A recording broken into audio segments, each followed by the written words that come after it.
Hello and welcome to our CAEL webinar today. This is CAEL 203, the Listening and Speaking webinar. My name is Brandy and I will be your presenter for the day. I'll quickly mention that your microphones have been muted, but we are going to use the Zoom chat box to communicate throughout the entire session today. So please, if you've got any questions at all about CAEL, put them in that Zoom chat and I will answer them when I get a moment to do so. All right, if something should go wrong with the tech during the session, such as if you can't hear the sound any longer, let me know about that right away, please, in the Zoom chat. And if it's an issue on my end, of course, I'll fix it if I can.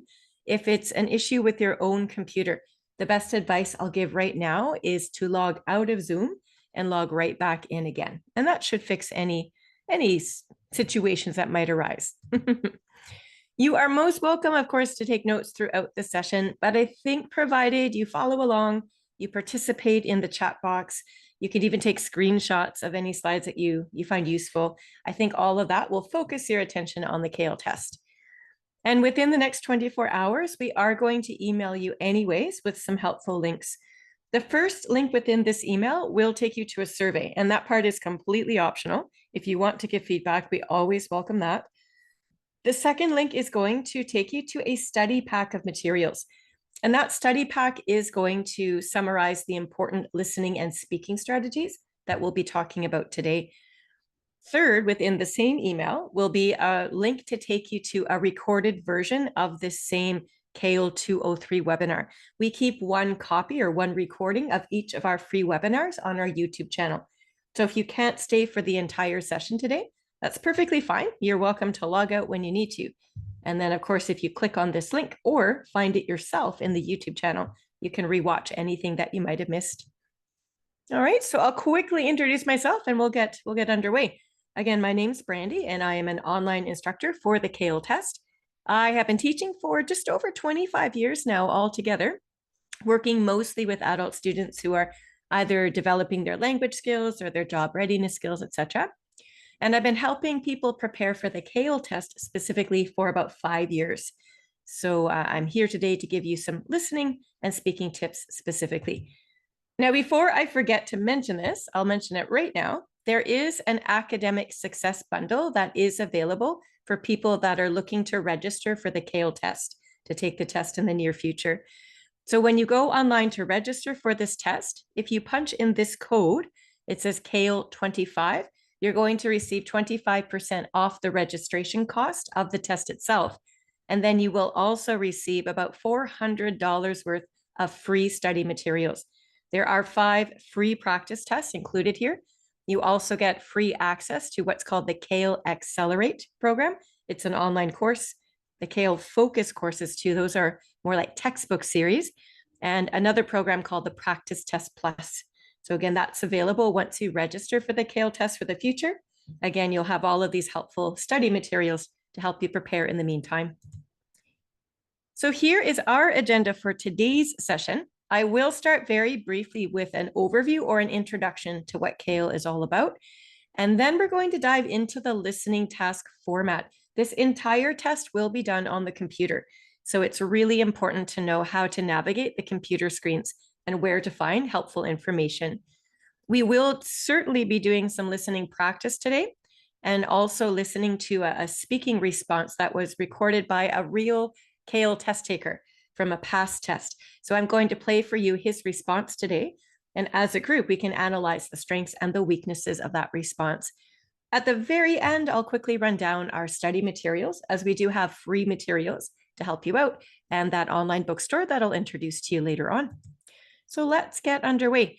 The CAEL test itself, we call it CAEL, and we spell it this way because the letters in the word CAEL are an acronym. They stand for the Canadian Academic English Language Test. So as the title says, this test is 100% Canadian designed, and it is also 100% delivered online on the computer.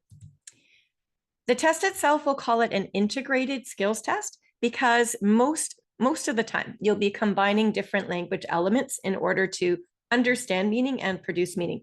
So for instance, in today's session, we're looking at how we listen to longer academic lectures, answer questions about the lecture, but then use the information we've learned in order to answer a speaking question. So that's one example of integrating or combining your listening and speaking skills. The entire test as well is topic-based. So whenever you will be reading or listening to a passage or a lecture, you're going to be focusing on topics that come from either an arts or a science-based background. Now, you could be taking the CAEL test for a variety of reasons. The test itself was initially designed many moons ago for people who were looking to study at Canadian universities and colleges. And that is still the primary reason why people might take the CAEL today. Every major institution in Canada does accept the CAEL score as proof of your language proficiency so that you can be accepted by the school that you could be applying to. You might also be taking CAEL, though, if you are pursuing a professional designation. So for instance, the CICC, there are many other professional groups that require of you to take a language test. Once you've taken that test, of course, they will give you that professional designation. So again, there's a listing online at cael.ca that gives you a complete list of the professional organizations. But do know you could be taking the test for that reason as well. And by the time you are finished this test, it's going to also give yourselves a very good, realistic assessment of your readiness to proceed on with your goal. So of course, if we're looking to study in a first-year university classroom in Canada, we want to make sure that our language skills are strong enough so that we'll be successful. And likewise, if you're entering into a career or a work profession, that requires strong language skills too. So that's what the CAEL test is all about in a nutshell, as we call that. You have an option, by the way, when you take this CAEL test, you can take it from a testing center, or you can take it from your home computer, provided you currently live in one of these 13 countries listed online here. You, of course, need to have a strong and reliable Wi-Fi signal. Your computer itself needs to fit the parameters of the testing platform. And there's a huge write-up about this online, so I won't get into it now. But it's helpful to note that if you don't live in close proximity to a testing center, you do have the option of taking this test from your home computer. So again, that's quite reassuring for a lot of people. Now, your whole test takes about 3 hours to complete, so it is considered a major exam, if you will. There are 5 parts, as you can see here. We today are focusing on the listening activities, which happen here from parts 3 down to part 5. So all of the listening activities here have been made red so you can easily see them. You'll be doing 4 listening activities. You'll be completing 1 speaking question about a long listening passage as well. Now, we do have different webinars that take you through each and every part of the CAEL test. So we have one called CAEL 201, and that will cover part 1 of CAEL, which is just the speaking section. CAEL 202 is the reading topics. This is what we're doing today, CAEL 203, so listening and speaking. And we've got one final webinar in this series called 204, and it is going to focus on both parts 4 and 5 together, as you will be reading, listening, and writing in both of those parts. So once you've taken all 4 of these free webinars, you'll have a very good understanding of what this test is all about and which skills you'll need to focus on in order to be successful. Those topics I mentioned earlier, they occur when you're reading or listening. So again, they come from either an arts or science-based background. So this is just a very brief example, some examples, I guess, of each. The list, of course, is not exhaustive. The good news is you don't have to have any background knowledge whatsoever about either of these topics. Your job is simply to make sure you've got strong enough language skills so that you can understand what you're reading about or listening to, because that's where you're going to take information from to answer all of the questions on this test. And last but not least, let's jump into the scoring. So the CAEL test itself is scored out of what we call bands. So at the very bottom of this chart, you'll see the low beginner. So somebody just starting their academic studies could receive, say, a band 10. That's the lowest score that we start with. And then we count by increments of 10 all the way to the top of this chart where you can see band 90. So that's the top score anybody could see.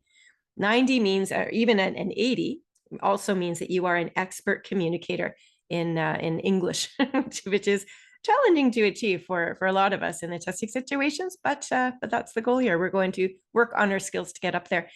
I would say that on average, most institutions, most employers are looking for a band 70. on average. But again, it's really up to each of you to do your own individual research. You need to know exactly what your personal goal is. Can I quickly ask now, those of you that are online with us right now, do any of you already know what your minimum goal score needs to be? Some of you might be at 60, so that would be lucky in a sense that, of course, it's a bit easier to achieve. But I'm curious to see if you've already looked into this yourselves. It's important to note that every institution and every employer sets its own minimum scores. So this is why I ask. Okay, and I don't see any comments yet in the Zoom chat. So perhaps you haven't yet started your research, and that's fine. But please, before you get too much further into your studies, you really need to know exactly which band you're targeting, because it's going to influence the amount of prep you do and the amount of skill development you do as well to achieve that. All right. Let us move on. We're going to look at the listening task format right now. So there are two types of listening passages here. In part 3, so we're sort of halfway through the CAEL test at this point, you're going to have only one short listening passage. And it's only going to take, about 5.5 minutes or so to complete. So what happens here is you're going to be given a little bit of time, 30 seconds, to preview. You've got about 3 questions to answer. So before you even hear the lecture play, you'll have a moment to read over those questions and answer choices. And your job at this point is to become familiar with the key words. So in other words, what information should you be listening for in order to answer these questions as the speaker's talking? You are wearing a headset, by the way, through this whole test. So that's how you'll hear the lectures. So once that 30 seconds of preview time is finished, the lecture will play automatically. And for the short listening, because again, it's short, it's only about a 2-minute clip, it's going to be academic, yes, but quite a bit less formal than what you'll receive in the longer listening passages. Most of these discussions are based on your educational experiences. So for instance, you might be listening to a professor talk to a group of students to give them instructions on what they should be doing to complete an assignment in class. So something to that effect. So as you're listening, your job is to actually answer those 3 questions the moment you hear the information provided in the lecture. So try to finish all 3 questions before the lecture is finished. If you haven't quite finished yet, once the audio finishes, you're given another full minute, 60 seconds on the clock, to review your answers. So you have a little bit more time to finish up there. So that's the short listening. That's the very first part of part 3. And the moment that's finished, you go right into the longer listening. So the format is exactly the same. You still have some preview time, you've got questions to answer as you're listening, and some review time. But because this passage is longer, the audio is usually closer to about 5 minutes or so, you're going to also have 11 questions to answer. So you're given a significantly longer amount of time to preview the work first, about 2.5 minutes to read over those 11 questions. Again, you'll try to answer as many as you can when the speaker's talking to you. And this academic lecture will be more formal. So you can imagine sitting in a university lecture hall and the professor's at the front of the room and is talking to the students about the subject matter. A lot of students would take notes as they listen and so on. So this activity is directly mirroring the real university experience. After the question or the audio has finished, rather, you'll have 3 minutes left on the clock then to review your answers or to finish up anything you've missed. Do note you only get to hear the lectures once. So we really have to focus our attention as we're taking notes, possibly, or answering these questions as we go. Anyway, let's look at the short listening activity. We'll answer a question together in just a moment. And before you get to the audio clip itself, you're going to have an instructional screen that looks exactly like this. So you're wearing your headset and you'll hear an automated voice read these instructions aloud to you. So just this once, as we're getting used to the listening format, I'll read the instructions out loud. Pretend this is the real test and this is what it would sound like. So the voice would say, listen to the following presentations and answer 3 questions. You have 30 seconds to preview the questions, and then the presentation will begin automatically. You may answer the questions as you listen. At the end of the presentation, you will be given 60 seconds to complete the questions. Okay, so all of that you should know as you're studying now and you're learning this info. You would know this before you even went into the real testing situation. But again, it's there for your review. There is a next button on every screen right up here in the corner. So if you're comfortable with the instructions and you know what to expect, you could simply click this next button and move yourself on to the beginning of the listening section. So overall, you would complete the entire CAEL test just a little bit more quickly if you skipped over these instructions. And the choice is completely up to you. Do note there's no back button though. So once you click next, you're moving forward and you could never return. If you come to a screen like this one, you can see the next button up top. If you were to click next and there is time left on your clock, you do not get to carry with you the extra time to the next activity on CAEL. So again, every screen, this is right now, I'm showing you the long listening passage. Every particular activity has its own preset number of minutes. So that doesn't change regardless of whether you use next or not. So something to be aware of. As far as this long listening screen, I just wanted to point out the features or what it looks like. So when the audio is actually playing, of course, you're going to hear the voice talk through the headset. It's a recorded lecture. But here on screen, you're going to see the word playing. So you know that you should be hearing the audio. The questions are always over here on the right-hand side. So we're looking currently at question 11. This would be the final question in the long listening activity. The page tabs are right up top. So we can fit usually about 2 questions on average, possibly 3 on every screen. And that's why there's 5 different page tabs. So it's up to you to click between them when you're ready to move on to the next page. But you should definitely have all 11 questions completed before the time up here on the clock runs out. The moment this clock gets to 0, whatever you've entered as your answer choices is going to be marked by the computer. This is how the listening test is marked for CAEL. And again, we've spoken about this next button. If you do finish a bit early, you could click next. But as we know, you can't take the extra time with you to the next section and you can't go back either. Now, once you finish answering all of your questions on one computer screen, so here's page 1, for instance, there are 2 questions here and you can see they've both been answered. We have no idea if the answers are correct or not yet. The computer will later on mark our test for us. But at the very least, up top here where the page tabs are, you can see that page 1 is now green. And that is a visual clue for your eyes to let you know that you have completed the entire page. So at the very least, you've not left anything blank. And this is good news. You do not want to leave anything blank on this test. Even if you don't know an answer, we want you to guess because you never know. You might guess correctly and then you get a full point. And every single point is going to help you achieve a higher score. So again, by the time this timer clock up here reaches 0, this is what you want to see. All 5 page tabs green, meaning everything's been completed and answered to the best of your ability. All right, let's go back to the short listening passage. Again, the screens are formatted the same way. We still have the clocks over here on the left. We still have the questions on the right. But for the short listening, you've only got 3 questions. That's the major difference between the 2 activities. This prep time clock that I'm pointing to right now, you can't miss it. It's right in the middle of your screen facing you. So again, this is the time you're using on your test to read over those questions and answer choices. You want to understand what information you'll be listening for. So identifying keywords is really important. Okay, so we would have 21 seconds left on the clock if this was our real test. We start from 30. As soon as that prep clock gets to 0, the audio will automatically play. So we have to be ready. And again, you notice the word playing. So that tells you you should be hearing the audio through the headset. You're trying your best to answer those 3 questions as the speaker's talking. And when the audio finishes, this is simply what you'll see. Playback finished. And you notice that blue bar, it's the timer. And on the real test, it's actually going to move from left to right. And when it gets to the end of the screen, like you see here, time is up. So it's a nice visual reminder for you about how much more time you need to focus on the lecture at hand. And by the time this happens, because this is your short listening activity, you'll be given a little bit of time now to review your answers and finish up before the timer at the top reaches 0.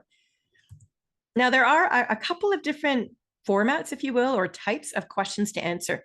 So very quickly, I wanted to show you the structure so you won't be surprised on test day. So your most common question by far will be the typical multiple choice type answer. You read your question, you've got 4 different answers to choose between, and you're going to click inside one of these round bubbles to mark the answer you believe is correct. And then, of course, you move on to the next question.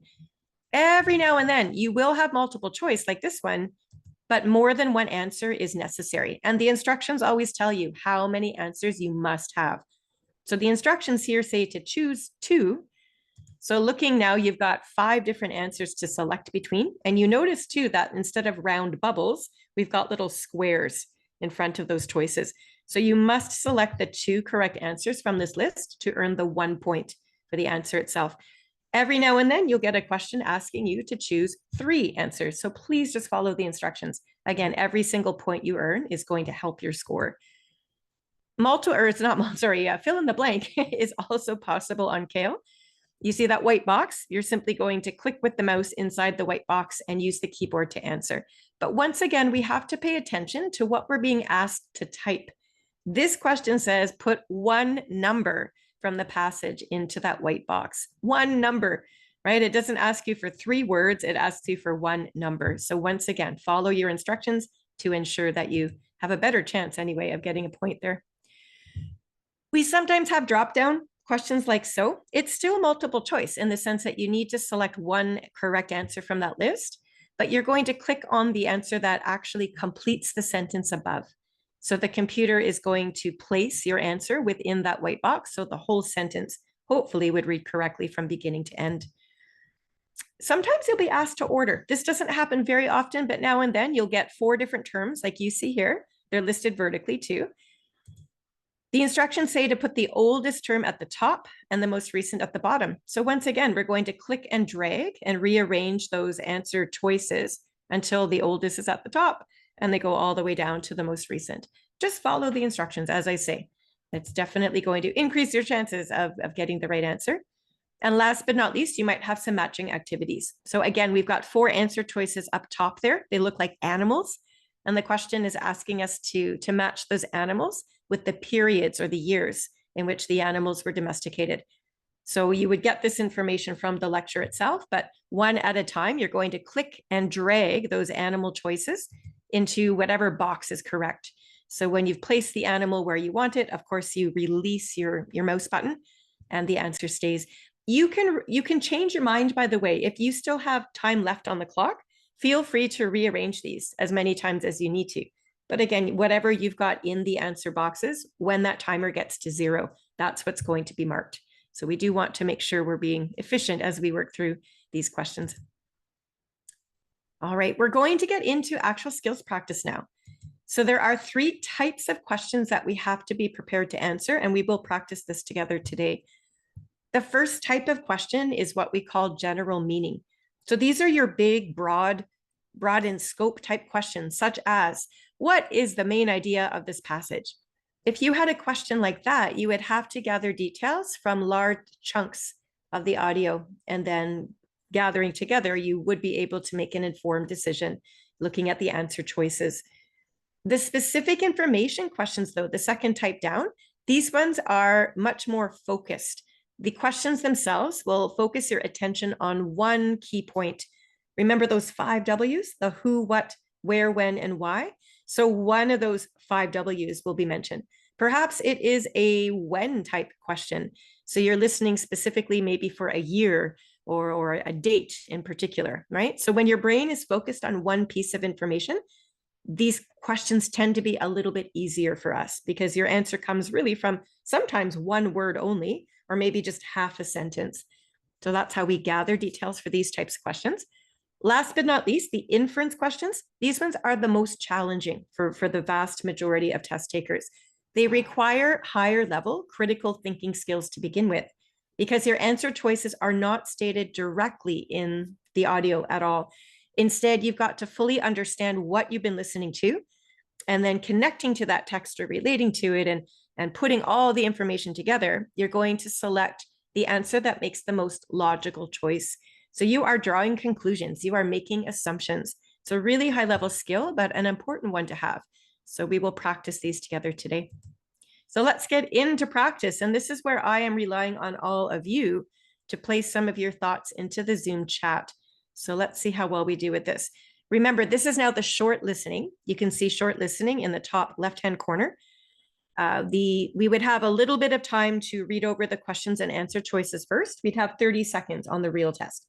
I'm not going to set a timer as we're practicing right now, But what I'd like us to do, please, can you have a quick look there at the first question? And can you pull out a couple of key words from this question? In other words, which words here are you going to listen for in the lecture when I play it for you next to help you identify the answer?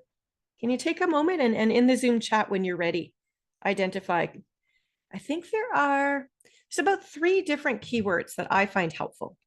And I will show them to you in a moment. But of course, the more that you participate and are able to do this on your own, the easier your overall test is going to be come test day. So I'll give you just a moment. And if we have no takers today, I'll go ahead and show you the answers.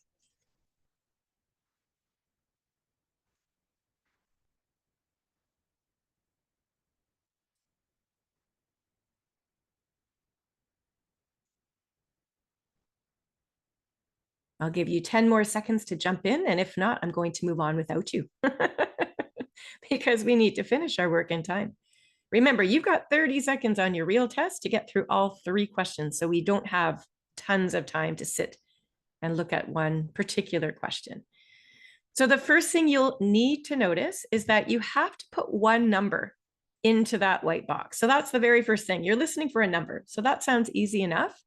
And when you look at the actual question, it mentions a few people's names. So Mr. Sheen has been identified as the teaching assistant. So if it were me, I would be listening for his name to be mentioned, or perhaps the teaching assistant will be mentioned. And as soon as we hear those terms, those key words, we know that the answer is probably close. And really, we're focusing on identifying whatever unit number Mr. Sheen is going to be covering in class. Okay, so whatever number is mentioned with the unit, that's what we're typing into that box. So again, the ears are open and listening for words like Mr. Sheen, teaching assistant, unit. And when you hear the speaker say any of those keywords, you know that the answer should be close by. So we try to type it in there as soon as it's mentioned in the lecture. Moving on to question 2, I'm going to give you about 10 seconds to read it through, and then we'll identify keywords together.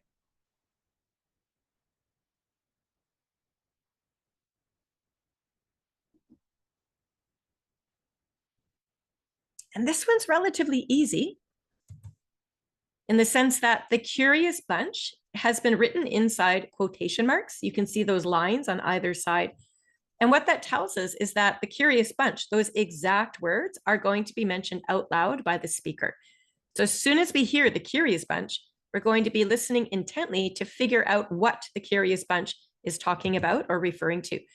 So having a quick look at the answer choices, it's going to be either an array of equipment, an online forum, a case study, or a study group. So if we're lucky, those exact words will be mentioned by the speaker. But more times than not on an academic test like the CAEL, you might be listening for synonyms or paraphrased ideas. But whatever you hear about the curious bunch, please match up the ideas mentioned by the speaker to one of these 4 answers. And last but not least, question 3. Again, I'll give you about 10 seconds to read it yourself, and then we'll identify keywords together.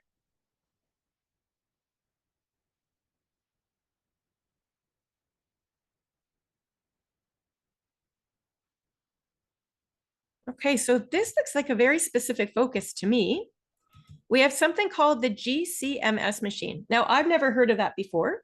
I don't have any background knowledge about this, and I doubt most of you do either.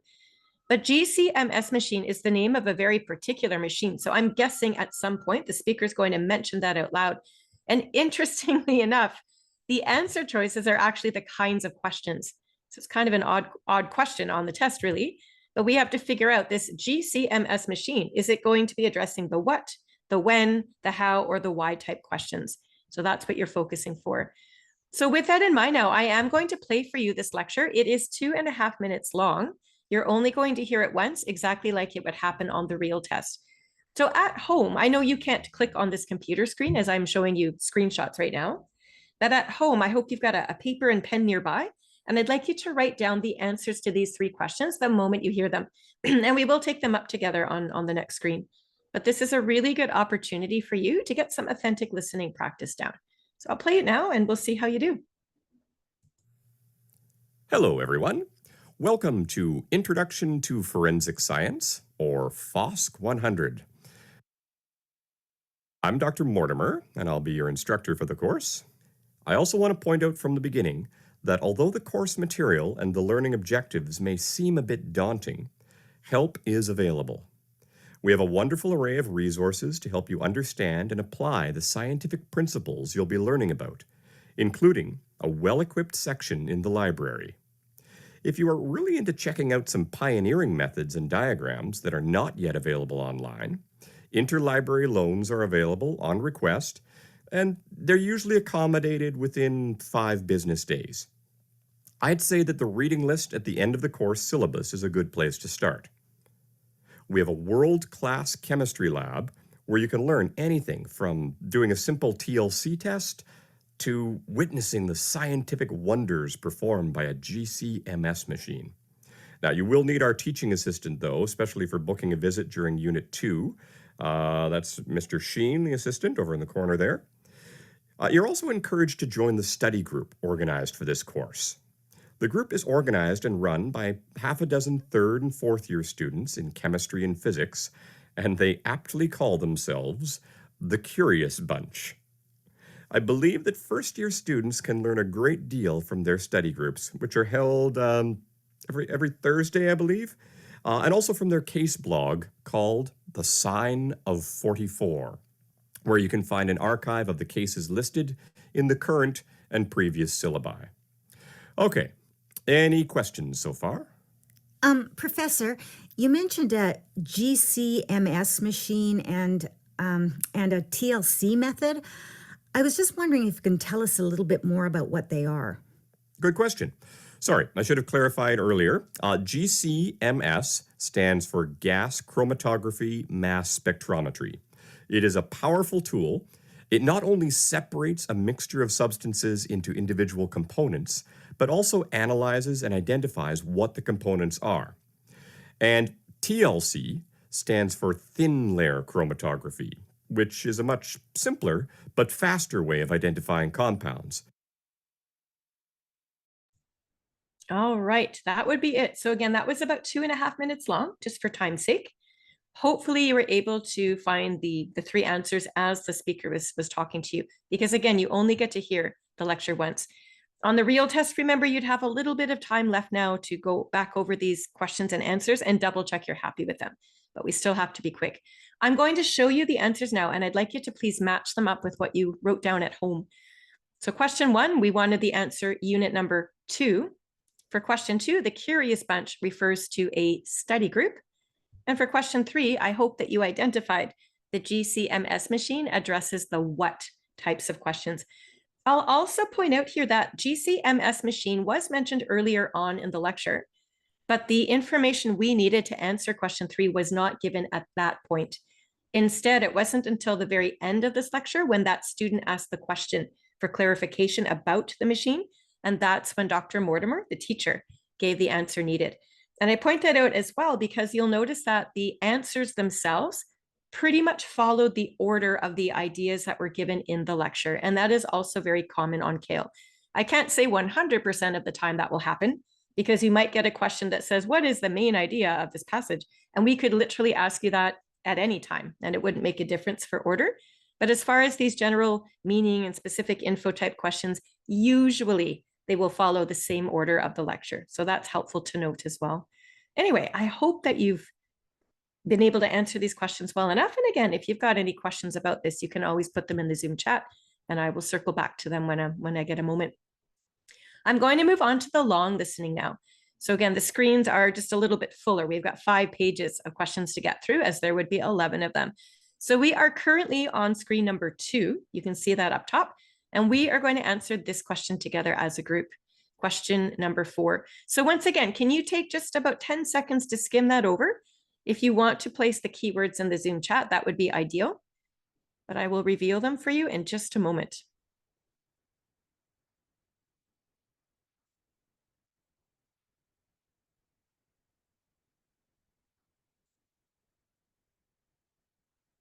Okay, so right in the question itself, we know this question is talking about economics, and it specifies, these are the keywords that I would listen for when the speaker's talking. So as soon as we hear something about how economic models are grouped, our ears will be alert because the answer will likely be nearby. And we have to figure out, well, what's one way that these models are grouped together?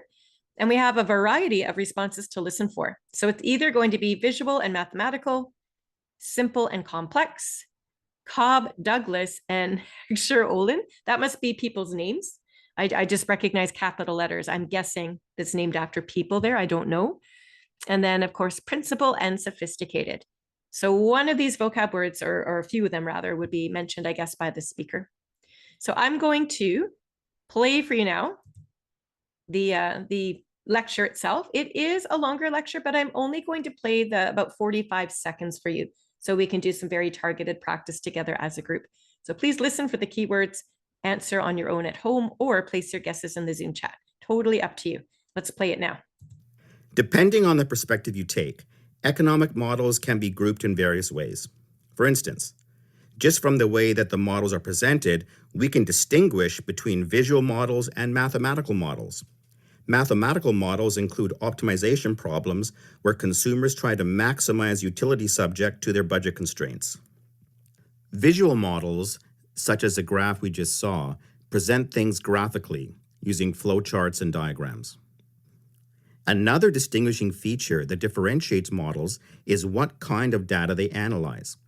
For example, some models use previously observed data to simulate economic phenomena and to answer what-if questions by manipulating certain variables. Other models are anchored in assumptions and observations for forecasting and predicting the future relationship of the variables. Okay, so again, as I just said, this would be a longer lecture, but we'll just stop it there for now, because somewhere within that lecture, the speaker did give us the answer. So as you're still trying to figure it out from home, I'm going to provide the transcript of what we've just heard. And again, I'm doing this for study purposes right now. You would never have a transcript from a lecture on the actual CAEL test. But if you're still a bit unsure how to match these vocabulary words up, this is a really good way to note. So on the left, the speaker, this is exactly what the speaker just said to us out loud. And I hope you noticed it was right at the beginning that he mentioned economic models and he introduced that idea about them being grouped. And those words that he spoke aloud match exactly the keywords, well, almost exactly the keywords in question 4, grouping economic models. So we should be ready to gather the details needed to answer the question. So in the lecture transcript again, right after the economic models being grouped was mentioned, the speaker specifically said visual models and mathematical models. And when you look back to the 4 answer choices, there is only one that could be correct in this situation. So you would select visual and mathematical. And then if this was the real test, very quickly, you would then click on page tab 3 up at the top, and you would move yourself forward to questions 5 and 6. Because again, you want to be ready to hear the answers for those questions as the speaker's talking. All right, so really good practice here. And I'll remind you again, we do have those 3 types of questions. So general meaning, specific information, and inference questions. And this particular question that we just answered, of course, was a specific information question. We were listening for one particular piece of information. So this type of question tends to be easiest for most of us to answer. So when we do have a specific information question, like the one we've just answered, of course, we start by identifying those keywords in the questions and answer choices like we did. As soon as we hear those keywords mentioned or synonyms and paraphrases, we've got to be ready to gather the details necessary. So we'll select the best answer from the list based on what we hear. If you're not sure about the answer, you could also eliminate other answers that you know to be incorrect. So of the 4 choices, sometimes there are 2 obvious incorrect answers. So again, even now, if you're not sure, you've only got 2 choices left to select between. So at that point, you'd have a 50-50 chance of guessing the right answer. And since you don't lose points for getting an answer wrong, you've got nothing to lose. We always want you to answer something, even if you're guessing. Because again, a lucky guess gets you a point, and every single point will help. All right, we've moved up now. We are on page number 4, as you can see at the top, and this is question number 9. So same thing, take about 10 seconds or so. Read over the question, please, and the answer choices to yourselves, and you'll notice the answer choices are very long here.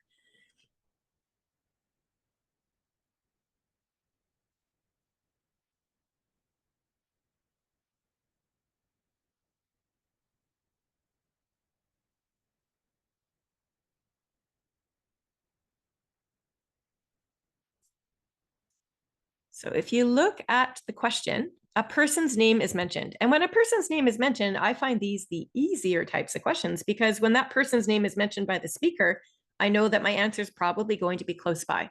So we definitely all want to listen for Danny Roderick. At some point, the speaker will mention them by name. And we're told from this question that Danny Roderick happens to be a Harvard professor. So that's a bit of background. Now, you'll also notice in the question, it says, which of those 4 answer choices or statements would Roderick probably agree with?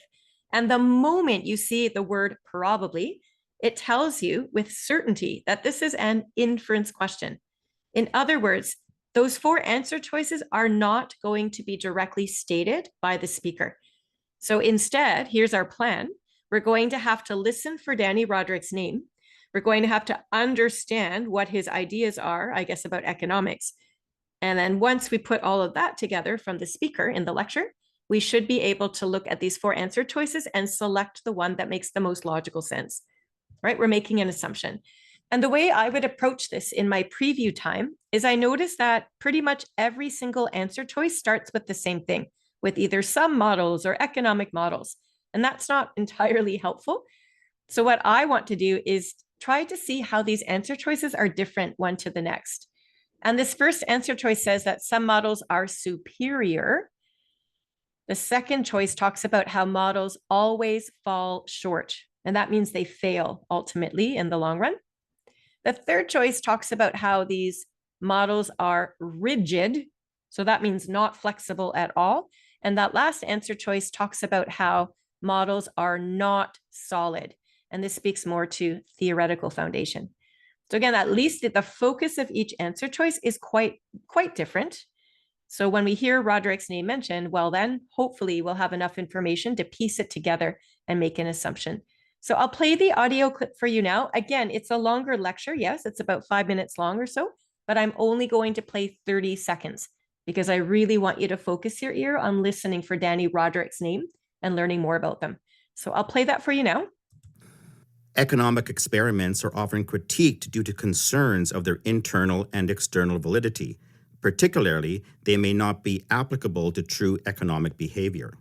This all other things unchanged assumption, or ceteris paribus, if we use a fancy Latin phrase here, does not hold true at all in real life.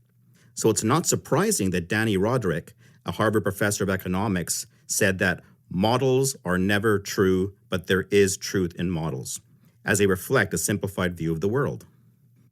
Aha. So the answer would have come from towards the bottom section, or the end section, I guess, of what we just heard out loud. All right, so have a quick look there. Again, just for study purposes, this would never happen on the real test, but again, it's academic, it's high level. Let's, at the very least, while we are studying together now, have a look at the exact transcript that we just heard the speaker say to us aloud. So Danny Roderick's name, keep in mind, was mentioned towards the end of this little excerpt. So there it is, Danny Roderick. And we already knew he was a Harvard professor of economics, so that was the lead in. The moment we heard that, our ears were alert, and we're told that Roderick's been quoted, and this is what he said out loud, according to the speaker. Models are never true, but there is truth in models. So that tells me that, well, Roderick feels economic models may have their uses, but they ultimately fail in the real world. And that last section also emphasizes that. The models reflect a simplified view of the world, right? So there's some truth in them, but they're never true entirely. So they always have shortcomings, basically. So when you look back at the 4 answer choices, I think there are 2 that don't make any sense at all based on what we've just heard Roderick's ideas discuss, really. So answer choice A, that mentions how models are superior. How can they be superior if they're never true? That doesn't seem to make any sense. So I would disqualify answer choice A from consideration. And even answer choice C, that talks about these models being quite rigid and so on, doesn't seem to make a lot of sense because Roderick has said that they represent a simplified view. So I don't think either A or C matches up the ideas we've learned about Roderick's views on economics. So that really leaves us only with choices B and D. B says how they always fall short. D mentions how they're not solid. And again, if you go back to the words used by Roderick when he was quoted, if we look at the transcript, do you see how he says models are never true? And if models are never true, that is exactly the same. It's a paraphrase of answer choice B, how models always fall short. So even though the vocabulary is a little bit different, it's the meaning that we're matching. So answer choice B actually is the correct answer for this question number 9. This is an inference style question. And as I said before, a lot of it is language based. Yes, you still have to listen for the correct vocabulary, but there's more to it than just English language development. This is critical thinking. So you have to put all the details together to make a very logical assumption and choose the answer that makes the most sense. So again, these types of questions do require a little bit more practice, I think. At any rate, when we encounter an inference question, we're going to know it's an inference question because of the way the question is worded. This one says, which of the following statements would Roderick probably agree with? So words like probably, possibly, might, and so on. Those are all words telling you that it's an inference question. So in other words, the answer choices aren't stated directly. You have to read, or in this case, listen, I guess, to the lecture and put it all together, make a very logical conclusion, select the answer choice that makes the most logical sense. Once again, if we're still not sure, and for this question, I found it a little bit trickier than the last one we answered together. So looking at those 4 answer choices, it felt easier to eliminate 2 of them right out of the gate. So if we're only left with 2 choices that could make sense, we then can use logic and reasoning to select the best answer. So that was the strategy that we used for this question here.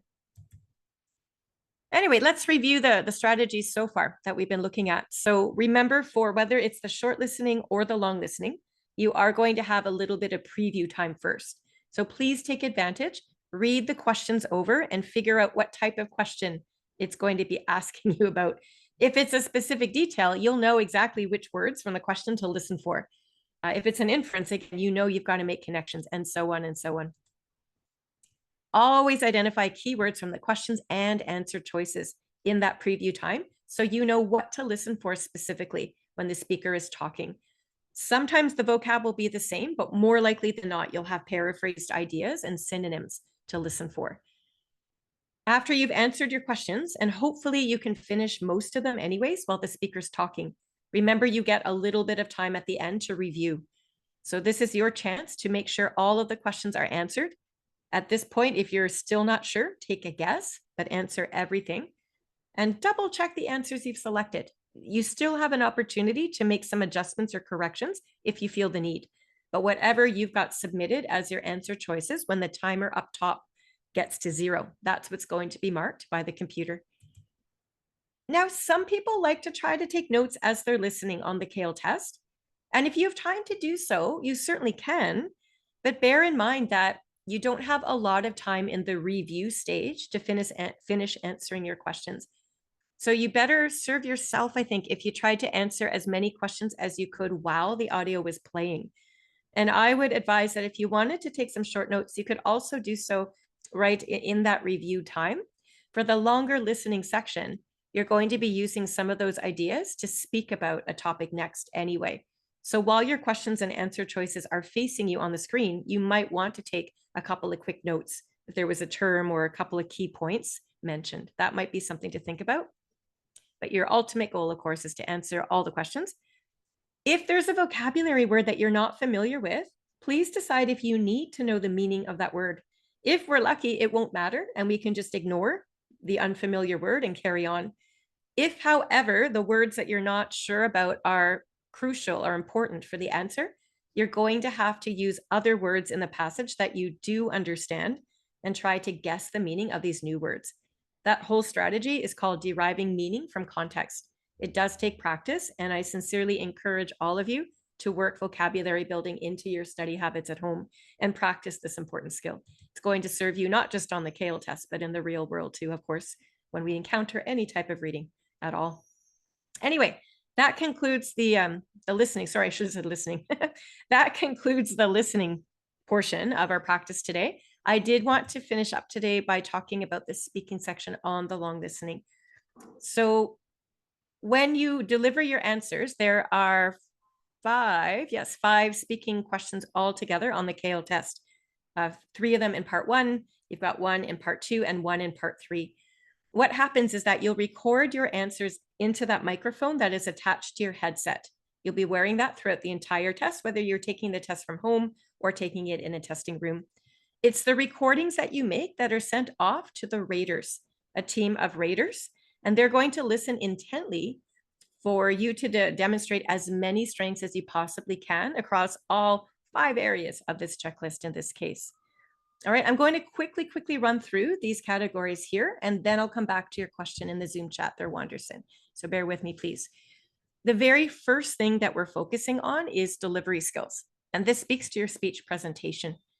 So basically, we want to make sure that we are pronouncing our words properly, that we are speaking at the right volume, a comfortable speed, that our rhythm and intonation is natural.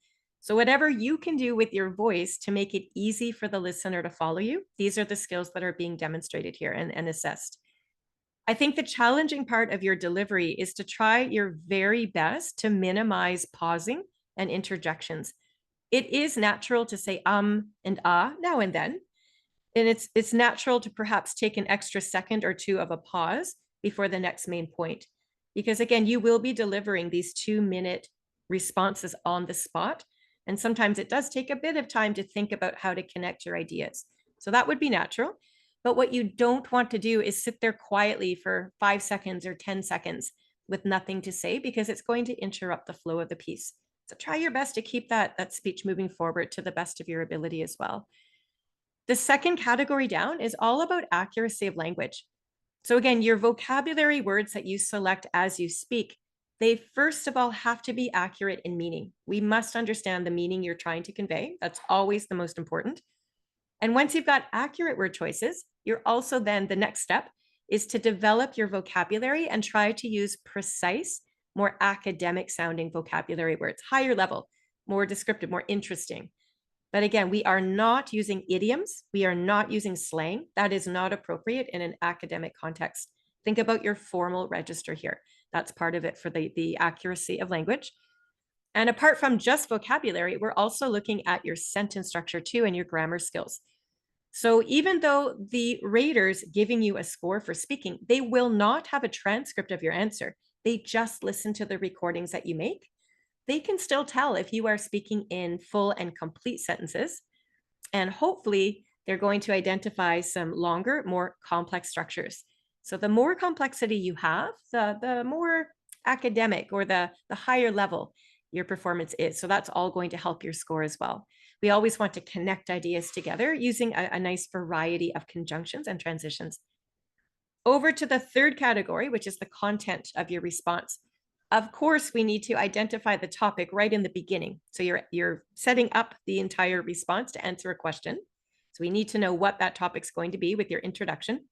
Throughout the bulk of the response, and remember, it is a 2-minute response here. So you've got quite a bit of time to fill.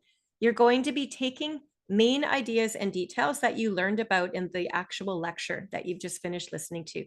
So bear in mind, you've just heard the lecture and answered 11 questions about it. So that's really fresh. The information's fresh in your mind. You're also going to have a little outline of notes that the computer delivers to you. So you're going to use that prep or that information to help formulate your answer with accurate details that you're developing. So for every single main point you deliver, you want to back it up with evidence. So use specific details right from the lecture itself. If you know a few real-world examples that make sense, you can certainly include them. But your priority is to use as much source material from the lecture as you possibly can. So it's sort of a formula. It's first main point with a few specific examples, a second main point that answers the question at hand with more details supporting it. You'll probably have time for a third main point with some details, and then we finally get to the conclusion. Your next category down is task fulfillment, and this assesses how effectively you've used the time on the clock. So it's a 2-minute response. You don't have to be perfectly 2 minutes long. If you gave an answer, say that was 1 minute and 52 seconds, but it was accurate, it was thorough, it was complete, then there's no trouble there at all. Okay, but try to use all the time given to you to showcase to the raters the skills that you can demonstrate. You also must fully answer the question. This is part of fulfilling or completing the task. And in CAEL, there are often 2 parts to any one question. So please try to address them in a balanced way. And it's helpful to have two parts to a question because it gives you more things to talk about. So you'll fill the 2 minutes of time, I think, a little bit more effectively there. So those 4 categories, by the way, are the same for every single response you give for speaking, all 5 of them. Those 4 base categories are always going to be assessed. The raters listen for your strengths, they'll identify your weaknesses, and then they give you a score accordingly. That bottom section that says speaking on the long listening, this is particular only to this one question in the CAEL part 3. This one question where you are speaking on that long listening lecture. So part of your score also comes from how accurately you're using information from the source material, which is the lecture itself and the online notes, as well as how accurately you are explaining them in your own words. Try your best not to just copy vocabulary and phrases right from the test questions, right? The raters always want to see more about what you can do. And that's how the whole test is going to be scored. Okay. Wanderson has asked me a question referring back to that next button that we spoke about a little while back. Once you click next, just to clarify this for Wanderson and for others, once you click next, you are moving forward. There is no back button. You can never return back to change any answers or to finish anything up. So the only reason you click next is if you've completed all the questions in that particular section, and you maybe still have a little bit of time left on the clock, and you just don't want to sit in your seat waiting for that timer to get to 0. So if you're happy with your answers and it's complete, click next. You'll just move to the next part of the test a little bit more quickly as well. Yeah, I hope that answers your question. If not, please ask again and I'll clarify. But I think that's what you were referring to. Yeah, so again, you can see the next button on every single computer screen. And you don't get to carry time ahead and you can't go back. So that's what next is all about. Anyway, here's an example question about a speaking question on the long listening. So a couple of features here I'd like to point out before we get into the actual response itself. So over here on the left-hand side, you've got 2 tabs. We are currently on the questions tab, which is why it is white or shaded in like this. You do have your timer, same place it always is. We know for the speaking, for this question, you're going to have 60 seconds to prepare. So that means you're reading the question over, you're thinking about details, you're gathering information from that listening lecture that you've just finished hearing. So 60 seconds to do that. And when it comes time to speak, you know that you've got 2 minutes to fill. So 120 seconds. So that's helpful to look at first, I think. And during the prep time, of course, you read the question and you can see it there on the right-hand side of the screen. It's about economics. That's the lecture that we were just listening to. So this question says, what are economic models and how do they help us understand the economy? So 2 parts to the question, as always is the case, or usually anyway. So to use your prep time effectively, unless you've got an amazing memory and can just off the top of your head recall all the details you just heard in the lecture, if you have that kind of memory, good for you. Most of us do not. This is why the lecture notes tab has been included here on screen. And when you click the lecture notes tab, you can't hear the lecture again, but the computer, believe it or not, is trying to help you out. It gives you a little summarized outline about all the important points that the speaker just talked about in the lecture itself. And you probably even use some of these points to answer some of those 11 questions as well. So again, in your 60 seconds of prep, you skim read over that.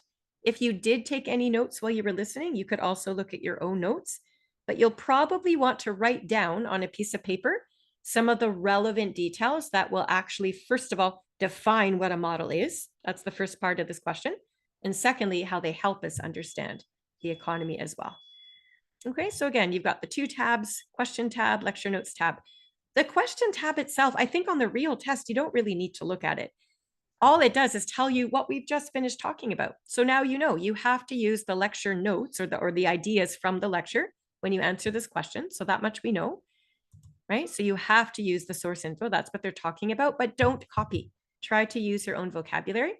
And we just looked at that big long checklist that speaks to your content details, your language use, and your accurate use of the source material. So again, these are elements that you should already know as we study and learn about CAEL before you even get to the testing room. So I don't think I'd be wasting my precious 60 seconds of prep time reading this over. I think these are things we already should know. It's the lecture notes tab where you'll likely focus most of your time, or all of your time really, for the prep. So again, two parts to this question, the what and the how. We have to define economic models and explain how they help us understand the economy. So I think to that end, then, we'll just kind of review or summarize what we're doing with our prep time, those 60 seconds. So this is basic, but yes, we have to read the question. That will take you just a few seconds. They're fairly short. Use most of your time looking at those lecture notes. Only address or only write down in your own notes information that will answer the question at hand. There likely will be other details in the outline that aren't necessary for this particular question. So you're only looking through for information that's relevant. And if there are any other points you can remember back from when you just answered those questions on the test, again, from your own notes, sometimes you might have a real world application that fits in nicely. You can also draw those in too. But whatever you do, use your own vocab. I've mentioned this several times, a few times now. And organize your notes. If you're writing down notes anyways, it would probably be best to write them in the order that you choose to speak, because your notes that you make during the prep time are going to be facing you as you talk into the microphone. So it's like a guide. So please, again, order them, number them, make sure you know what you'll talk about first, second, third, and so on. And you will not have time, of course, to write out an opening statement, but at least you can start thinking about an opening statement. And I'll give you some examples about that coming up. So here's our question again, right? We have a what, we have a how. So when you are taking notes, I think it's probably easiest to make a 2-column chart, right? So just draw the letter T on your piece of paper. If you're in the testing room for CAEL, you'll be given paper and pen. If you're taking this test from home, you cannot use paper and pen, by the way. Your desk has to be completely clear. And there will be a proctor, either a person, usually with eyes on you, on the camera, looking at you through the laptop to make sure that you don't have anything on your desk space. So if you're taking notes from your home computer, you can use an online note space. So no problem there. Either way, you're taking notes. And again, I wouldn't take the time to write out the full sentences up top, but I'm doing that right now so that you understand what we'll be addressing here. So we're going to answer the what on the left-hand side and the how on the right-hand side. So again, on the real test, you're only going to have these outline notes facing you as you're trying to think about ideas to pull out of there and copy into your own notes so that you'll have ideas to talk about today. What I'm going to do though is just, again, for practice purposes today, I'm going to play just part of the lecture. And I'd like you, your best at home, to try to take some notes, perhaps if you'd like, and try to jot down the relevant ideas. And by relevant, I mean any ideas you hear that define what an economic model is. You would write that under the what side of your chart. Any ideas you hear that explain how they help us understand the economy, they can go in the right-hand side of the chart. So I'm going to play this first excerpt twice, and your job is to figure out, first and foremost, which of these two questions this part of the lecture is referring to. So in other words, is the speaker defining models, meaning are they telling us about the what? Or is the speaker giving us methods or ways that the models are helping us understand? Okay, that's what I want you to figure out first. So again, in this first instance where you hear the lecture, try to figure out which of these two questions it's even addressing. I think that's a good intro, and then I'll play it again. And we'll get more specific. So let's take a listen here.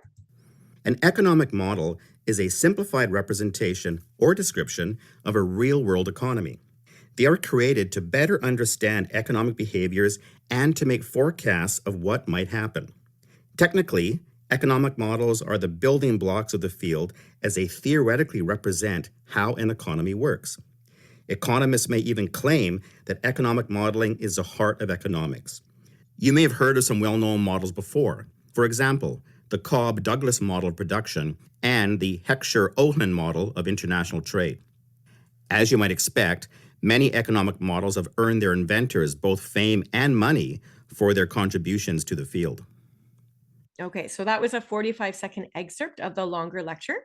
And again, your job is to figure out, well, which side of this question did that speaker just address? Did he define models, or did he give us the how they help us? What do you think? Think back to what you just heard. I sincerely hope you're practicing taking notes at home, because again, this is your session to develop your own skills. And right at the very, very beginning, the very first 4 or 5 words the speaker said gave us the answer. I heard this man say right out loud, an economic model is. That's how this excerpt started. And the moment you hear that, you know that the economic model is being defined. So again, being able to make these connections yourself is going to help you understand which details are relevant to answer the question. So what we just heard addresses only the left-hand side of this chart for our note-taking. What are economic models? And again, on the real test, as I've said many times now, you're not going to have a transcript, but for study practices today, I thought it would be very helpful to play that same excerpt one last time, and you can even follow along with the transcript on the left if you wish. I'd like you to try to jot down whichever details you feel are most helpful to define what economic models are. You can do that at home on your piece of paper, and then I'll show you some of the details that I've jotted down as well, and we'll compare. So let's take our second listen here now. An economic model is a simplified representation or description of a real-world economy. They are created to better understand economic behaviors and to make forecasts of what might happen. Technically, economic models are the building blocks of the field as they theoretically represent how an economy works. Economists may even claim that economic modeling is the heart of economics. You may have heard of some well-known models before. For example, the Cobb-Douglas model of production and the Heckscher-Ohlin model of international trade. As you might expect, many economic models have earned their inventors both fame and money for their contributions to the field. Okay. So I don't know what you wrote down in your own notes at home, but I'm going to go through the transcript just little bit by little bit and show you the details that I think are most relevant to actually answer the question. So these are the details you would speak out loud when you're recording your final answer to this question. So on the transcript here on the left, you notice we've highlighted in yellow. And the words there say a simplified representation or description of a real world economy. So that's the definition that our speaker gives us of what an economic model is. But we can't use those words. First of all, we're not actually going to have heard the lecture in order to speak about it next, right? So you're going to have to use your own words to summarize. And that's what we did in the chart. So as we're speaking aloud, we would probably talk about how economic models are a basic portrayal of an actual economy. And on we go. So very quickly, and you will receive this in your study pack, by the way, so I won't spend a ton of time on this, but you can see again, the words from the lecture theoretically represent how an economy works. And we're saying in our notes, oh, it's a way to show how the economy functions. So your ability to paraphrase ideas is going to be super helpful here. And then many economic models have earned their inventors both fame and money for their contributions to the field. Depending on the perspective you take. Sorry. A way for economists to be recognized for their work, and on it goes from there. Okay. To get back to Vivian's question, actually, Vivian, we just finished talking about all this, so I'm sorry you missed it, but yes, you will have pen and paper to take notes in the testing room itself. At home, remember, you're using an online notepad. Yeah. And again, you won't have a ton of time to take notes as the speaker's talking to you on the test. But if it were me, I would focus on using my review time to jot down some of the important points that are facing me in those questions and answer choices, because a lot of those points are going to be the details you can pull out here to help you answer these questions. Yeah. So note taking is helpful. We just have to be able to balance our ability to listen, take notes, and answer questions. I am going to now play the final part of this, like a continuation, I guess, of the same speaker. And he's now going to explain to us how the economic models help us understand the economy. So if you wanted more practice with note taking at home, this would be a great chance to try to jot down what you're hearing. This excerpt is a little bit longer. It's about 51 seconds in length. So I'll play it for you now. Depending on the perspective you take, economic models can be grouped in various ways. For instance, just from the way that the models are presented, we can distinguish between visual models and mathematical models. Mathematical models include optimization problems where consumers try to maximize utility subject to their budget constraints. Visual models, such as the graph we just saw, present things graphically using flowcharts and diagrams. Another distinguishing feature that differentiates models is what kind of data they analyze. For example, some models use previously observed data to simulate economic phenomena and to answer what-if questions by manipulating certain variables. Other models are anchored in assumptions and observations for forecasting and predicting the future relationship of the variables. All All right. So again, that's just a part of the lecture to chunk it down for us for study purposes. So once again, for study purposes, I've got the transcript for you here on the left so we can see how ideas you just heard might translate into note-taking form. Anyway, I'll go through this a little step by little step like we did for the last one. So here in the lecture, we've got mathematical models include optimization problems where consumers try to maximize utility subject to their budget constraints.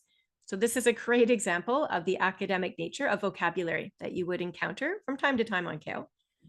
Into our notes, looking at the outline and understanding the lecture itself, you might speak aloud and say something to this effect. Mathematical models may feature everyday problems that have to be solved according to a group's income. Right? So our ability, again, to paraphrase is going to help us out with this. So visual models present things graphically using flowcharts and diagrams, the speaker says. And in our words, when we get there, we might say, oh, visuals demonstrate details of the problem, right? And a third and final point here from the transcript, they talk about how models simulate economic phenomena and answer what if questions by manipulating certain variables.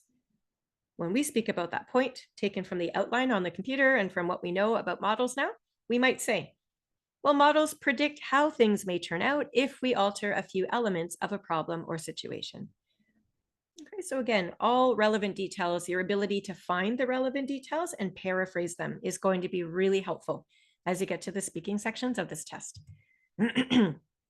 So let's talk about how we even get started. And I don't know about you, but for me, once I get a strong opening out, the rest of the response seems to follow through, not without too much trouble. It's the opening I always find the hardest, right? Like we tend to spend a lot of time overthinking how we can hook the audience's attention, but how we can also accurately but precisely state what we're talking about. So I've got the question up top here. Again, if this was our real test question, we'd need to figure out a way to do just that. So I would suggest we follow these 3 bulleted points. You can use this formula, if you will, for any speaking response that you deliver. We obviously want to introduce the topic. And I think by doing so, we can get the listener interested. We can sort of hook their attention and engage them. And then we're going to list the main points that will guide the answer. And this question gives us 2 main points. Remember the what and the how. So at some point in the opening, we need to explain that we're going to be defining these models and showing how they actually help us understand a basic economy's function. If we can do that, we probably will take a good 10 to 12 seconds of time on the clock, which is great. It helps us use our time efficiently, but it also sets the stage for a very well-organized response. So this is an example of just one person's opening. It is quite high level, and I recognize not everybody would think this quickly on their feet, but this is just something to get you thinking about how you might open your own responses. So I'll read it out loud and you can see how it matches up here. So this speaker said, some people find economics boring, but the fact is that the more we know about economics, the more likely we are to be financially successful. I'll just pause there for a second. That would be an introductory statement that, again, introduces basic economy or economics, but it is also, again, designed to hook the listener's attention. So once we've understood, we'll be talking about economics. We now get into the main points here. So this speaker continues, one way to understand this topic is through economic models. I'm going to explain what they are, and then I'll demonstrate how we can use economic models to gain insights into how the economy works. Okay, so it's a paraphrase of the question up top, that at some point in this opening, we want to identify the both sides of this question, right? And then you would develop the rest of your answer using some of those ideas that we took in our notes. And when it comes time to finish the response, let's say you've got about 10 seconds left on your clock, you're going to want to start winding it down. So I would suggest that each of you come up with your own concluding transitional statement. There are several you could select from, but have one of these in mind when you come in to take the test.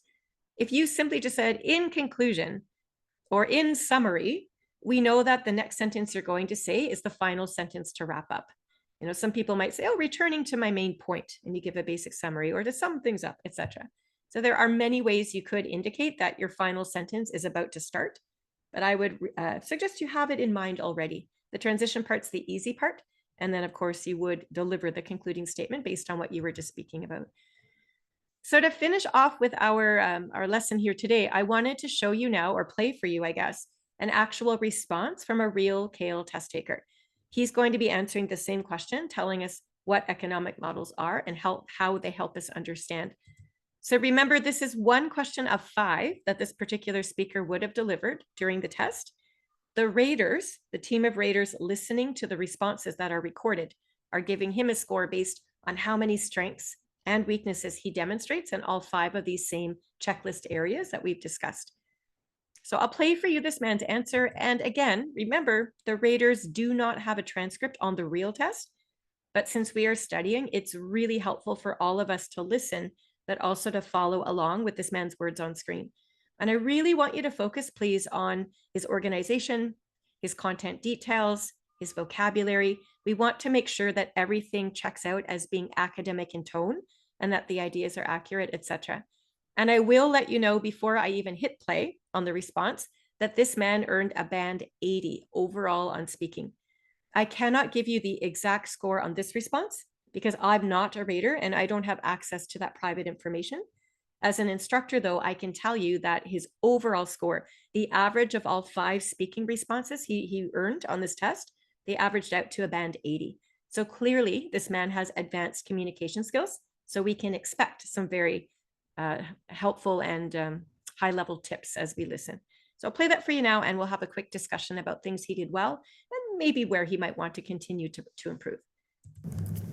So what are economic models and how do they help us understand the economy? So economic models, simply put, are representations of the real world economy. So it's important to note that that means that they are simplified representations and that they are pretty much theoretical. So while they have a grain of truth in them, they cannot really account for like a perfect real life scenario. And the reason for this is because math and statistics play such a massive role in the economic model. And they cannot account for everything. So even the most sophisticated economic model will not be able to account for all the tiny nuances of a real life situation. And economic models help us understand the economy through visual and mathematical presentation. We are able to help us understand and maybe even predict the economy by having the economic model answer some what-if questions. For example, what if a certain resource or product is created? How will that affect the other products and resources, and vice versa? So by understanding the nuances of the relationship between resources and products, economic models can help businessmen or businesses to make really important decisions on how to direct their future investments.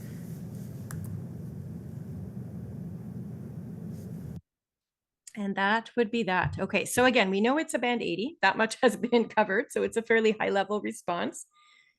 I'll start off by saying that his delivery skills, I'd say great volume, could speak maybe a little bit louder.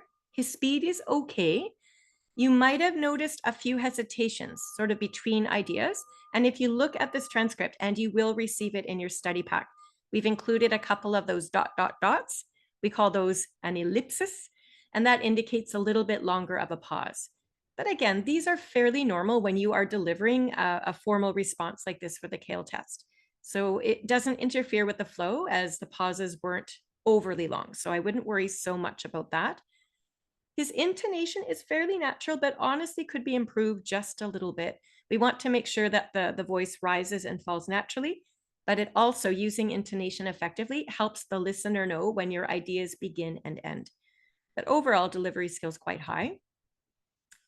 Part of the delivery section as well, and then into language use, also speaks about our use of grammar and sentence structure. So even though all the ideas here make sense and there aren't any major grammatical errors, you can see yourselves that his sentence structure is quite basic, and he uses primarily the conjunctions so and, which are very, again, basic but repetitive. So when you are all studying and practicing your own speech, it's okay to use these words once in a while, but my best advice to you would be to try to use different conjunctions and also higher level ones. The 2 examples in purple do demonstrate a little bit more variety. So the reason for this is because, and later, for example, so we'd like to see more of those types of transitions because they add variety in. If all we do is use so and but, you can see yourselves it would be both repetitive and a little bit more basic. So we try our best to demonstrate academic skills and high-level skills. But again, the good news is that the grammar is fine. So at least we understand all the ideas there. And perhaps his conjunctions and sentence structures were a little bit weak, but look at how wonderful his own vocabulary is. So all of these examples in green do demonstrate, first of all, accurate word choice. The meaning is correct, and that is the most important step. But also you can see yourselves how high level these vocabulary choices make the entire tone of the piece stand out. I'll just read a few as an example. So starting from the top, where he mentions representations of the real world economy, and then greater truth, cannot account, real life scenario, and on, right? So all of his vocab is high level here. There are a few repetitions though. So even though we're impressed by the level, or the high level nature of his word choice, you can see that he also repeats the words help and account for several times. So again, my advice would be use these words a couple of times if you wanted to, but try your best to come up with synonyms, to come up with different ways of expressing those. I mean, the word help, off the top of my head, I can think of several synonyms, perhaps aid, assist, benefit, things like that. Account for, sure, use it once or twice. Maybe we could also say explain, demonstrate, illustrate, clarify, and so on. So the wider your own vocabulary development is at home, the more likely it is you're going to demonstrate the better variety in your speech as well. Now, again, bear in mind, this man still earned a band 80. He's an advanced level communicator, so he certainly can demonstrate strong skill sets. But I do point out a couple of areas that we want to take note of and try our best to overcome the weaknesses there. We'll finish off with his content and task fulfillment. So the content here, he does provide two main ideas, which are in blue, as you can see. For each of these main ideas, he does develop them with supporting details, examples, taken largely from the source material. He also pays the same amount of attention to both main ideas, which is great. He's balancing out his answer. And this is what you want to do. You don't want to spend most of your time talking about one point and then just a few seconds left over for a second point. That is not ideal. But this man balances his response quite well. He does repeat a few words from the lecture as he goes through his response, but overall, he identifies the important points and shows understanding, and that is crucial. That's the main thing. From a task fulfillment segment, he does address the question directly. His opening is probably the weakest part of the organization in the sense that he's just read the test question right from the computer screen. So it's not ideal. It would have been nicer if you think back to that example opening I read to you out loud. We had sort of an introductory statement introducing the notion of economics, and then we got into models. That would have been a better opening. If you're stuck on the spot and you don't know what else to say, you could just read the question from the test and develop the answer as a last resort. Again, he still earned a band 80 by using this technique, but I would encourage you to try to be a little bit more creative if you can. He spoke for 1 minute and 40 seconds, so it was just a little bit short instead of the 2 minutes that he was asked to, but because he fully supports his ideas and he does answer both sides of the question, it's a full answer. And so being a little bit short in this case is not going to affect his mark overly much. So a nice demonstration, a nice performance there from him. Let's just wrap up what we were talking about here with our integrated speaking skills. So meaning you are first completing the long listening lecture. You're then given this question to speak about what you've learned there. So you're using information back from that listening passage. You'll have those outline notes in front of you on the computer, remember. So you want to paraphrase and explain in your own words. As you are answering this question and bringing in details and examples, the vocabulary we select, as a reminder, needs to be accurate in meaning, so specific to the topic at hand, and also hopefully academic sounding too. I think this is definitely the challenge here, and this takes practice. So we have 2 minutes to fill. We need to somehow find enough information from the source material to develop the response. So I think the more examples you can draw into your answer, even if you're thinking of a couple from real world applications, that is going to help develop the time on the clock so that you don't come up too short. Because again, you're aiming for close to 2 minutes if you can. Okay, and just a review here as well about your prep time, etc. You do have that 60 seconds. It's not a lot, but at least it's something to read the question. Make sure you understand what you'll be talking about. Review those lecture notes online. You can always use your memory to bring in details too. And I would advise making some quick notes before you start to speak, because at least you'll have the main points that you want to talk about and you'll know which order you're going to speak about them. So that's helpful. And then think about your own opening, however you want to do it. Again, you won't have time to write it down, but at least you can start thinking about how you might creatively hook the listener's attention by broaching the subject, in this case, economics, and then coming out with an outline of what you're going to speak about next. An effective opening, like I say, could take about 10 seconds or 12 seconds of time.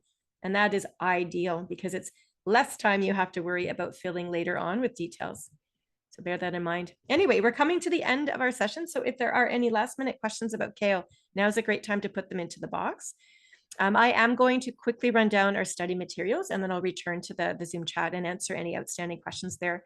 So I mentioned this as we started today's session, and I'll remind you again that when it comes time to actually register for CAEL, you can save 25% of the test registration cost and receive so many free materials worth $400 actually, all for free.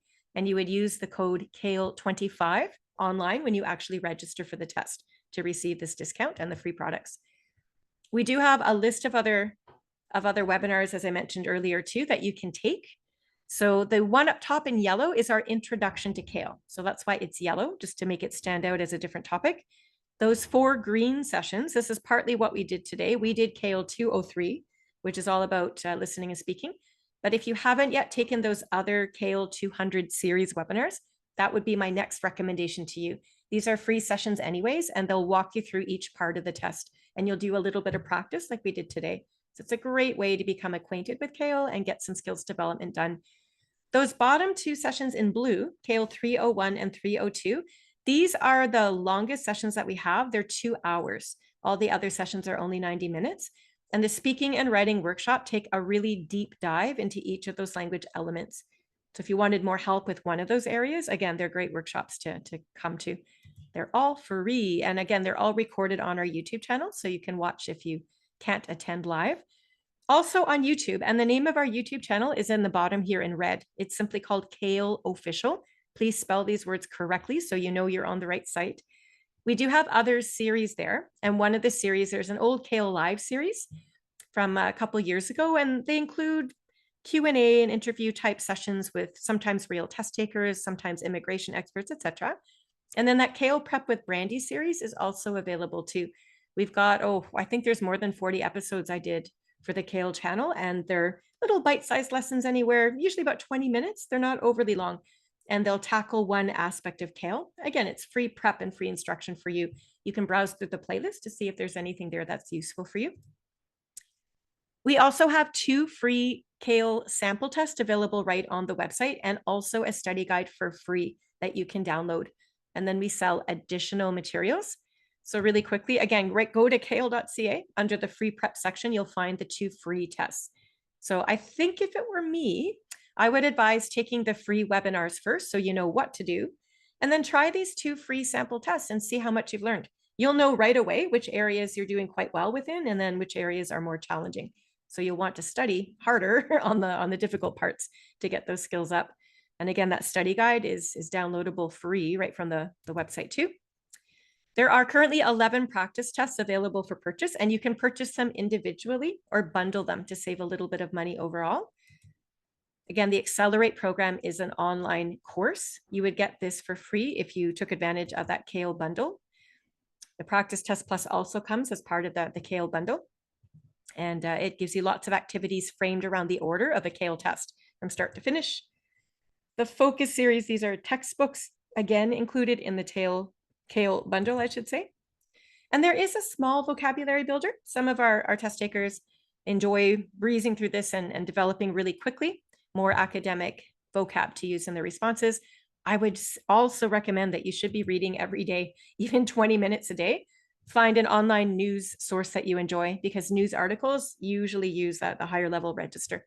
So do something to really expose yourself to more academic tone, etc. Anyway, I am going to leave you with this little screen as I quickly look back to my Zoom chat to answer questions. We do have our customer service email at the top, info@cael.ca. Our bookstore is mentioned there too. And we do have materials posted on Instagram, YouTube, Facebook, TikTok, Twitter, etc., etc. So you can always have a look there if you're looking for more things to do. Okay.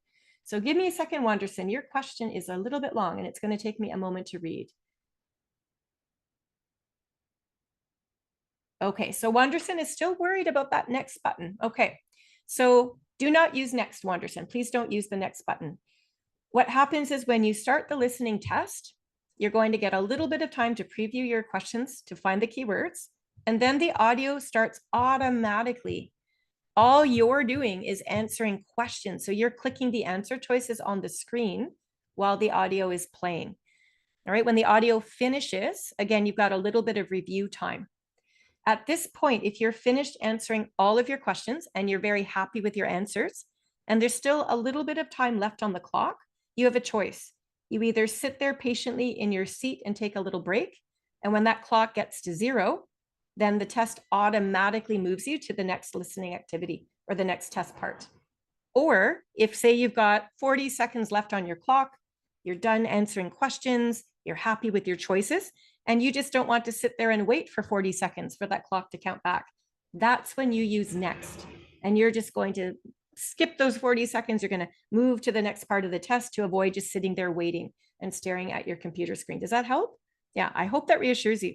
You do not want to click next in the middle of a listening activity, because you're going to skip over the entire part and you won't be able to answer the questions, which would be a disaster, because once you click next, you can't go back.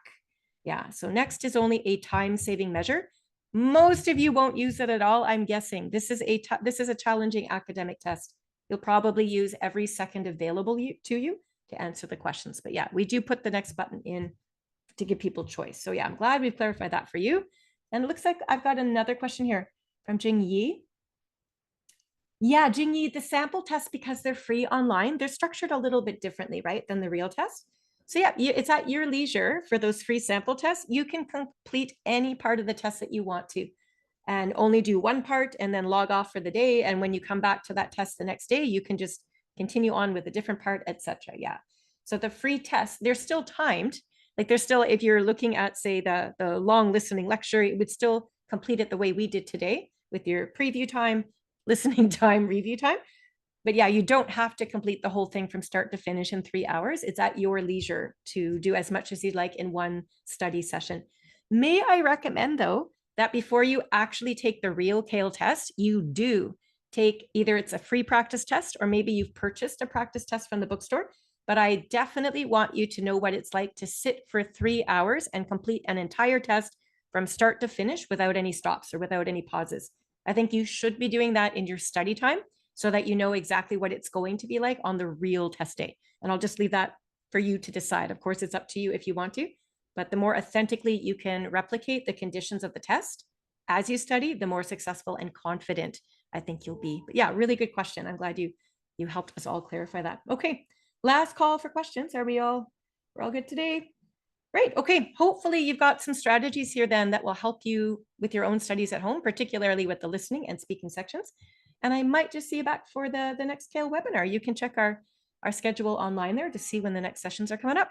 Thanks so much, folks, and please enjoy your day ahead. Bye-bye.